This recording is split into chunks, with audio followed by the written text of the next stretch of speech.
یعنی ہم یہی تو کہتے ہیں کہ اللہ ہی ہم سب کا رب ہے اور اسی کی فرمانبرداری ہونی چاہیے، کیا یہ بھی کوئی ایسی بات ہے کہ اس پر تم ہم سے جھگڑا کرو؟ جھگڑے کا اگر کوئی موقع ہے بھی تو وہ ہمارے لیے ہے، نہ کہ تمہارے لیے، کیونکہ اللہ کے سوا دوسروں کو بندگی کا مستحق تم ٹھہرا رہے ہو، نہ کہ ہم۔ اتحاجوننا فی اللہ کا ایک ترجمہ یہ بھی ہو سکتا ہے کہ کیا تمہارا جھگڑا ہمارے ساتھ فی سبیل اللہ ہے؟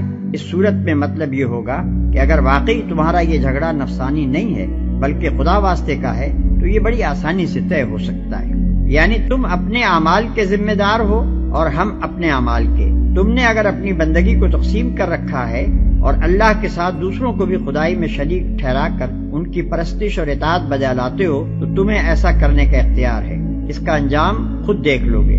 ہم تمہیں زبردستی اس سے روکنا نہیں چاہتے، لیکن ہم نے اپنی بندگی، اطاعت اور پرستش کو بالکل اللہ ہی کے لیے خالص کر دیا ہے۔ اگر تم تسلیم کر لو کہ ہمیں بھی ایسا کرنے کا اختیار ہے تو خواہ مخواہ کا یہ جھگڑا آپ ہی ختم ہو جائے۔